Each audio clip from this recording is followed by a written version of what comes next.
Matar season is here guys आणि मला मटर खूपच आवडतात. सो आज बनवला होता ग्रीन मटर पुलाव. एकदम कमाल टेस्ट लागते, नो एक्स्ट्रा मसाले, still perfect. So come let's make matar pulao. मटर पुलावसाठी मी बासमती तांदूळ घेतला आहे धुवून. नंतर मी 2 मोठे कांदे घेत आहे. एक कांदा असा उभा कट करत आहे स्लायसेसमध्ये आणि दुसरा हा वाटण्यासाठी कट करायचा आहे. तर वाटण्यासाठी मी इथे एक कांदा, कोथिंबीर आणि थोडंसं लसूण ॲड करणार आहे. अद्रक संपलेलं होतं, याची चांगली मस्त बारीक अशी पेस्ट करून घ्यायची आहे. थोडीशी मी हिरवी मिरची पण ॲड केलेली आहे. नंतर कुकरमध्ये तेल गरम झाल्यानंतर सर्व खडे मसाले चांगले सॉते करून घेणार आहे आणि त्याच्यामध्येच उभा चिरलेला जो कांदा आहे तो मी ॲड केलेला आहे. त्याच्यामध्येच मी हिरवं वाटणही मिक्स केलं आहे.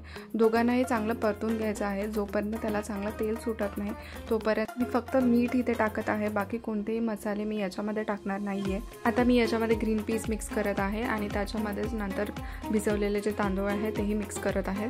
मी 2 कप बासमती तांदूळ घेतला आहे, त्यामुळे मी 4 वाट्या पाणी याच्यामध्ये टाकणार आहे. पाणी जास्त टाकू नका, कारण आपल्याला जो पुलाव आहे तो थोडासा मोकळा पाहिजे, त्यामुळे शिजवण्यापुरतंच पाणी त्याच्यामध्ये ॲड करा.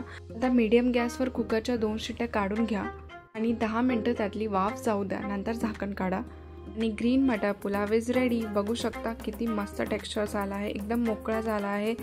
सटल टेस्ट लागते, खूप डिलिशियस लागतो, एकदम फास्ट बनतो आणि सुपर टेस्टी.